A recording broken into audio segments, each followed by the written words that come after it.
Hello दोस्तों, तो आज हम पढ़ने वाले हैं दल विरोधी कानून। ठीक है, तो हम लोग पढ़ेंगे दल विरोधी कानून होता क्या है। ये किस संविधान संशोधन में लाया गया। ठीक है, उस सब कुछ देखेंगे। जो संशोधन जितने भी हुए हैं उसको हम क्या करेंगे, देखेंगे। तो आपका जो 52वां संविधान संशोधन है, 52वां संविधान संशोधन जो हुआ था 1985 में, उसके तहत इसको लाया गया था। 52वां संविधान संशोधन में 10वीं अनुसूची जोड़ी गई, जिसमें दल बदल कानून के बारे में उल्लेख किया गया। ठीक है, तो अगर ये दल बदल कानून होता क्या है कि अगर ये दल बदल कानून में जितने भी चीज़ें दी गई हैं, अगर उसके विरुद्ध आप कुछ करते हैं तो होगा क्या कि आपकी सदस्यता खत्म कर दी जाएगी। तो आप सांसद हों या फिर विधायक हों, आपकी सदस्यता क्या कर दी जाएगी, खत्म कर दी जाएगी। तो वो चीज़ें कौन कौन सी हैं, आइए देखते हैं। पहला, कि जिस दल के टिकट से आप निर्वाचित हुए हैं उस दल की सदस्यता से त्यागपत्र देना। यानी कि आप कांग्रेस दल के नेता हैं और उसके ही सीट पर आप जीते हैं, तो बाद में अगर आप उस दल को छोड़ के कोई दूसरा दल ज्वाइन करते हैं तो आपकी सदस्यता क्या कर दी जाएगी, खत्म कर दी जाएगी। दूसरा है कि दल के निर्देश के विरुद्ध में सदन में वोट मतदान करना। ठीक है, दल के निर्देश के विरुद्ध सदन में मतदान करना। यानी कि जब कोई बिल वगैरह पास किया जाता है तो उसमें होता क्या है कि जो दल का मुखिया होता है वो विप जारी करता है। क्या जारी करता है, विप जारी करता है। और विप जारी करता है और विप में ये आदेश देता है कि विप में ये आदेश देता है कि जितने भी उस पार्टी के सदस्य हैं वो जिस पे कहे वो क्या करे, उस पर ही वोट डाले। विप का मतलब ये होगा कि एक तरीके से वो जो मुखिया होगा उस दल का, वो क्या करेगा कि एक तरीके से पार्टी के सदस्य को निर्देश देगा कि भैया आप इस बिल के पक्ष में या फिर विपक्ष में वोट डालिए, जिस पे कहेगा उनको डालना पड़ेगा। अगर वो नहीं डालते हैं तो होगा क्या है कि दल विरोधी कानून के तहत उनको बर्खास्त कर दिया जाएगा। यूँ कहें कि सत्ता से उनको मुक्ति कर दी जाएगी, सत्ता उनकी छीन ली जाएगी। ठीक है, तो विप ध्यान दीजिएगा इसमें। तीसरा है कि यदि यदि ये दर्द लिखा है, दल होना चाहिए। ठीक है, इसको मैं पढ़ देता हूँ।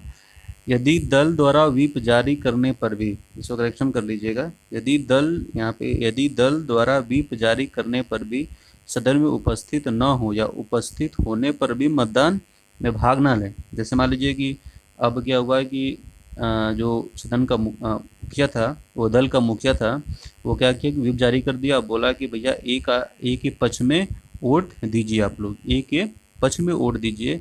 तो हुआ क्या, कुछ लोग आए ही ना। व्हिप जारी करने पर भी कुछ लोग संसद में उपस्थित हो ना। अगर कुछ लोग हैं भी तो वो मतदान न डालें, या उपस्थित न हो या उपस्थित होने पर भी अगर मतदान नहीं डालते हैं, ठीक है, तो उस कंडीशन पे भी क्या होगा कि उनकी सदस्यता समाप्त कर दी जाएगी। लेकिन जो व्यक्ति आया है, आने के बाद वोट नहीं डाल रहा है, तो उसको तो मान लो समाप्त कर दी जाएगी। लेकिन जो अनुपस्थित है, जो नहीं आया है, जो सदन में नहीं आया है, अगर वो कोई ठोस रीजन बताता है कि मैं इस कारणवश नहीं आ पाया, और अध्यक्ष जो होगा वो 15 दिन के अंदर, यानी कि जो अध्यक्ष जो होगा 15 दिन के अंदर अगर उसको माफ़ी दे दे तो उसकी सदस्यता बच जाएगी। अगर माफ़ी नहीं देता है तो उसकी सदस्यता चली जाएगी। उसके बाद नेक्स्ट देखते हैं। यदि कोई निर्दलीय सदस्य चुनाव जीतने के बाद किसी दल की सदस्यता ग्रहण कर ले, तब पर भी उसकी सदस्यता क्या कर दी जाएगी, समाप्त कर दी जाएगी। उसके बाद आपका ये आता है कि यदि कोई मनोनीत सदस्य मनोनयन के 6 माह बाद दल परिवर्तन कर ले तो उसकी सदस्यता तब पर भी समाप्त कर दी जाएगी। अगर 6 महीना के अंदर वो दल बदल लेता है तो नहीं खत्म कर दी जाएगी, लेकिन 6 महीने के बाद वो अगर ऐसा करता है, परिवर्तन करता है दल में, तब भी क्या होगा, उसकी सदस्यता समाप्त कर दी जाएगी। लास्ट है कि जब अध्यक्ष या सभापति दल विरोधी कानून के अंतर्गत कुछ निर्णय सुनाते हैं तो उनका न्यायिक पुनर्वलोकन किया जा सकता है। ठीक है, यानी कि उस दल विरोधी कानून के तहत जो निर्णय लिया गया है उस निर्णय को हम लोग न्यायिक पुनर्वलोकन यानी न्याय में लेके जा सकते हैं। उसके बाद ये आपका आया 91 संशोधन 2003 में। 91 जो संशोधन हुआ था 2003 में हुआ था, तो इसमें कहा गया 91वें संशोधन में कहा गया कि टूट स्प्लिट का प्रावधान खत्म कर दिया गया। इसमें क्या किया गया, स्प्लिट का प्रावधान, इसमें क्या किया गया कि स्प्लिट का प्रावधान खत्म कर दिया गया और सिर्फ ये कहा गया कि मर्जर की स्थिति में या विलय की स्थिति में दल विरोधी कानून अप्लाई नहीं होगा। ठीक है, अब ये स्प्लिट क्या है, टूट क्या है, इसको देख लेते हैं। तो स्प्लिट क्या होती है इसको देख लेते हैं। तो इसमें स्प्लिट में क्या है कि जैसे कि सदन के एक तिहाई सदस्य, सदन के एक तिहाई सदस्य दल बदल करें या व्हीप का विरोध करें। ठीक है, व्हीप का उल्लंघन करें, विरोध ना करें, उल्लंघन करें। स्लिप का मतलब ये है कि जब दल के 1/3 सदस्य क्या करें कि दल बदल करें और व्हीप का उल्लंघन करें तो उसको क्या बोलते हैं, स्लिप कहते हैं। क्या कहते हैं, स्लिप।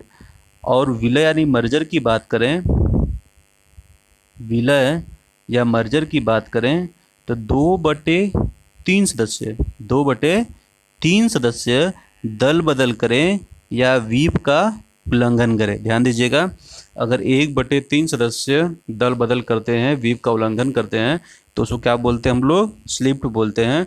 और वही उसी दल के अगर 2/3 सदस्य क्या करें कि दल बदल करें और व्हीप जो जारी करें, व्हीप का उल्लंघन करें, जो व्हीप जारी होता है उसका उल्लंघन करें तो उसे विलय या मर्जर कहते हैं। तो इसमें जो आपका 91 संशोधन हुआ इसमें ये कहा गया कि अगर स्लिप करता है तो वो दल विरोधी कानून के अंतर्गत आएगा, लेकिन अगर वो विलय या मर्जर कर देता है यानी कि ये वाली कंडीशन करता है तो वो जो 2/3 सदस्य होंगे उसमें जो विलय या मर्जर करेगा तो वो दल बदल कानून के अंतर्गत नहीं आएगा। ठीक है, इस बात को दिमाग में रखिएगा।